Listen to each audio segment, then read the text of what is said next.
Mission 2024 में तमाम राजनीतिक पार्टियां जुटी हुई हैं और ऐसे में आम आदमी पार्टी की सक्रियता हरियाणा में बढ़ गई है। हमारे साथ राजीव जेटली हैं जो मुख्यमंत्री के मीडिया एडवाइजर हैं और राष्ट्रीय प्रवक्ता भी आप रह चुके हैं। किस तरह से देख रहे हैं, क्योंकि अरविंद केजरीवाल हरियाणा में रैली की, उन्होंने कल एक कार्यक्रम बड़ा रोहतक में किया, उनकी सक्रियता कैसे देख रहे हैं? देखिए, मुझे लगता है केजरीवाल साहब की इस वक्त जो सबसे ज़्यादा ज़रूरत है वो पंजाब में है। पंजाब जो पूरी तरह से पूरे नॉर्थ इंडिया के अंदर जिसे कहा जा सकता है कि पॉल्यूशन फैला रहा है। जिस तरीके से आज आपने देखा कि पैडी बर्निंग के मामले आ रहे हैं, ये जो जिस पॉल्यूशन का जो सबसे बड़ा कंसर्न बना हुआ है उसकी तरफ ध्यान ना देते हुए उनका ध्यान भटकाने के लिए वो अलग राज्यों में जा रहे हैं, ब्लेम गेम खेल रहे हैं। अभी आपने देखा 2 दिन पहले ऐसी नौबत आई कि पंजाब के अंदर अधिकारियों को बंदी बना लिया गया और अधिकारियों से ही जो पराली में आग लगवाई, अधिकारियों से लगवाई। तो अब ये सोचिए, शासन प्रशासन पूरी तरह से कोलैप्स कर गया है। वहां पर कानून व्यवस्था की बहुत बुरी हालत हो गई है। आप तो सोशल मीडिया पे रोज देखते होंगे कि पंजाब के अंदर किस तरीके के हालात हो गए। दुकान के बाहर बैठे आदमी को गोली मार दी जाती है, फिरौतियां चल रही हैं, वसूलियां चल रही हैं, और ये सब जो किसी की शय पे किया जा रहा है, मुझे लगता है वो कहीं ना कहीं पंजाब गवर्नमेंट की कहीं ना कहीं उनमें इन्वॉल्वमेंट है, जो इतने बड़े बड़े माफियाओं को खुली छूट दे रखी है। वो माफिया कैसे फायदा देते होंगे केजरीवाल साहब को, ये एक अलग विषय है चर्चा का। लेकिन मुद्दा यहाँ पर यह है कि केजरीवाल साहब को फिलहाल पंजाब की तरफ मूव करना चाहिए, दिल्ली में बैठना चाहिए। जो बच्चों की जान जा रही है, बच्चों के साथ आपने देखा किस तरीके से आज AQI लेवल आ रखा है, इतने बुरे हालात हो गए हैं। ऐसे में अभी राजनीति तो बनती ही नहीं। लेकिन जिम्मेदारी तो आपकी भी है, प्रदेश की है, क्योंकि जो प्रदेश अध्यक्ष हैं उनके राज्यसभा सांसद सुशील गुप्ता, वो कहते हैं कि हरियाणा के 20 जिले प्रभावित हैं इस एयर क्वालिटी इंडेक्स की वजह से और पंजाब के केवल 2 जिले हैं। तो यार ये माना जाए कि हरियाणा ज़्यादा प्रभावित है और पराली प्रबंधन हरियाणा सरकार नहीं कर पाई बेहतर। देखिए, ये विंड प्रेशर का होता है, क्योंकि विंड जिस तरफ होती है उसी तरफ पोल्यूशन जाता है। देखिए, हमारे हरियाणा के पहले तो आप देखिए केजरीवाल साहब को जब तक इनकी पंजाब में सरकार नहीं थी तो हरियाणा और पंजाब को कोसते थे। आज देखिए हरियाणा तक सीमित होकर के रह गए हैं, पंजाब की बात ही नहीं करना चाहते हैं। तो पंजाब और दिल्ली, इन दोनों के अंदर जिस तरीके की अव्यवस्थाएं, सरकारी अव्यवस्थाएं हैं, उसके चलते उसका खामियाजा हरियाणा को भुगतना पड़ता है।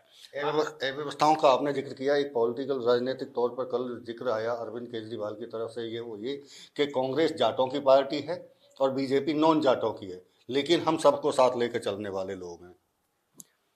देखिए, हम भारतीय जनता पार्टी कभी भी जाति और बिरादरी में विश्वास नहीं रखती है। हम तो पहले ऐसी राजनीतिक पार्टी है। देखिए, आपने जब जनगणना की भी बात हुई थी तो हमने कहा था इसमें धैर्यपूर्ण विचार करना चाहिए, उसके बाद इसके ऊपर कोई कदम उठाना चाहिए। बाकी कांग्रेस पार्टी की बात करें या बाकी राजनीतिक पार्टियों की बात करें, ये तो जातीय जनगणना के पक्ष में बैठे थे। और रही केजरीवाल साहब की, उन्होंने एक इल्जाम किसी एक पार्टी पे लगा दिया, दूसरा हम पे लगा दिया, तो तीसरा जो पार्टी रह गई है वो किसकी पार्टी रह गई? वो तो चोरों की पार्टी हो गई। पूरा का पूरा कैबिनेट जिसका जेल में बैठा हो घोटालों के चलते, यहाँ पर तो कोई जात भी और कोई बिरादरी भी उसके साथ जुड़ने को तैयार नहीं है। इनकी तो एक ही जात है और एक ही बिरादरी है, वो यही है कि लूटो, लुटाओ, दिल्ली को लूटो, पंजाब को लूटो, शराब बेचो, मंदिर के बाहर बेचो, स्कूलों के बाहर बेचो। तो ये वो पार्टी है जिसका कोई नीति नहीं है, और मैं तो ये कहूँ कोई नेता भी नहीं है। क्योंकि अब नेता जो लास्ट में बचे हैं, जितने घोटालेबाज अंदर गए हैं, उसके बाद जो लास्ट नेता बचे हैं वो भी, उनको भी बार बार समन दिया जा रहा है। वो अलग बात है कि वो अभी ईडी से भागते फिर रहे हैं। लेकिन जिस ईडी का आप जिक्र कर रहे हैं वो कहते हैं कि ये इलेक्शन बीजेपी की इलेक्शन पार्टी है, या इलेक्शन को मैनेज करने के लिए ईडी को लाया गया है, और डिफेक्टिव नोटिस, उसको जो नोटिस है वो डिफेक्टिव बता रहे हैं केजरीवाल। तो केजरीवाल साहब ने आज तक जवाब क्यों नहीं दिया कि जो कमीशन खाई थी शराब घोटाले के अंदर, उस कमीशन के पीछे की मुख्य वजह क्या थी? वो जवाब आज तक क्यों नहीं दिया? अरे भाई, आपको शर्म आनी चाहिए। आपके शिक्षा मंत्री जेल में बैठे हैं, आपके सत्येंद्र जैन जेल में बैठे हैं, तीसरे मंत्री के ऊपर इल्जाम लग चुका है, चौथे आप अंदर जाने वाले हैं। जब सभी लोग घोटालों के अंदर सीधा सीधा लिप्त पाए जा रहे हैं और बेल भी नहीं दी जा रही, न्यायालय बार बार बेल को रिजेक्ट कर रहा है, और जब बेल रिजेक्ट हो रही है तो इससे बड़ा सबूत क्या चाहिए आपको? तो सच्चाई तो यही है कि चोरों की पार्टी है, और चोरों की पार्टी केवल चोरी करना जानती है। एक आखिरी सवाल है राजीव जी, चूंकि जिक्र आया तीर्थ यात्रा का, अभी घोषणा 2 नवंबर को अमित शाह के द्वारा जो 5 योजनाएं हुई उसमें एक ठीक है, हरियाणा सरकार अब तीर्थ यात्रा कराएगी बुजुर्गों को। केजरीवाल साहब कहते हैं कि देश में सबसे पहले इसकी शुरुआत हमने करी और अब बीजेपी हमसे सीख रही है। कम से कम केजरीवाल साहब से तो मुझे नहीं लगता, ये भारतीय जनता पार्टी की नहीं बात कर रहा हूं मैं, देश को किसी भी राजनीतिक पार्टी को केजरीवाल साहब से सीखने की जरूरत नहीं और सीखना भी नहीं चाहिए। अपनी पार्टी का सत्यानाश कर डाला इन्होंने, अपने सारे नेताओं से भ्रष्टाचार करवा के उन्हें जेल की सलाखों के पीछे बिठा दिया। फिलहाल तो खुद तो बाहर हैं, देखिए खुद तो वो एंजॉय कर रहे हैं, जब तक कर रहे हैं तब तक तो कर रहे हैं, लेकिन एक भी नेता छोड़ा इन्होंने? एक भी नेता ऐसा बताइए जिससे खत्म में किया हो। आज मनीष सिसोदिया अंदर बैठे हैं, किसका दबाव रहा होगा? केजरीवाल साहब का। सत्येंद्र जैन अंदर बैठे हैं, किसका दबाव रहा होगा? केजरीवाल साहब का। आज तक एक भी फाइल के ऊपर खुद साइन नहीं करते हैं। गवर्नर ने बोला कि भाई आप फाइल के ऊपर साइन तो करा करिए, तो जो फाइल पे साइन नहीं करते हैं तो उसका क्या मतलब होता है? उसका मतलब ये उनको मालूम है कि मेरी फाइलों के अंदर घोटाले हैं और घोटाले वाली फाइल पे मैं साइन करूंगा तो मैं भी अंदर जाऊंगा। तो उन्होंने, जिस आदमी ने अपनी पूरी पार्टी ही अंदर डलवा दी हो, तो उस पार्टी से या उस नेता से आपको लगता है किसी राजनीतिक पार्टी को सीखने की जरूरत है? बिल्कुल, ये थे हमारे साथ में राजीव जेटली, जो मुख्यमंत्री के मीडिया एडवाइजर हैं। इनका साफ तौर से आम आदमी पार्टी और अरविंद केजरीवाल पर आरोप है कि उनसे किसी पार्टी को सीखने की जरूरत नहीं है और उन्हें ये कहने की भी जरूरत नहीं है वो प्रबंधन करें अपने पॉल्यूशन को लेकर पंजाब सरकार को और दिल्ली को। हरियाणा में उनका औचित्य को लेकर जिक्र कर रहे थे, जो सक्रियता, उस पर अभी हम रह गए वो सवाल, सक्रियता को कैसे देख रहे हैं? किसकी सक्रियता को? आम आदमी पार्टी और अरविंद केजरीवाल की। नहीं, आम आदमी पार्टी और अरविंद केजरीवाल जब मुसीबत में आते हैं तो दूसरे राज्यों की तरफ भागते हैं।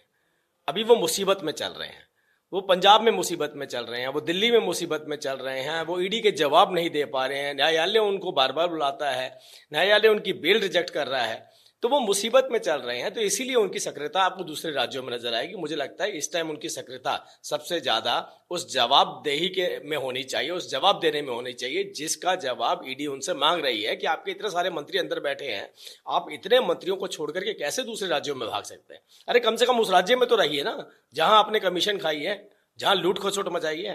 भागने से आप बचने वाले नहीं है। बिल्कुल, बड़े आरोप है अरविंद केजरीवाल पर, चूंकि ईडी का नोटिस उनको गया है और ऐसे में पूछताछ के लिए अगर उन्हें बुलाया गया तो फिर भागने की जरूरत नहीं है। ये कहना है राजीव जेटली, जो मुख्यमंत्री के मीडिया एडवाइजर हैं। फरीदाबाद से देवेंद्र कौशिक, इंडिया न्यूज।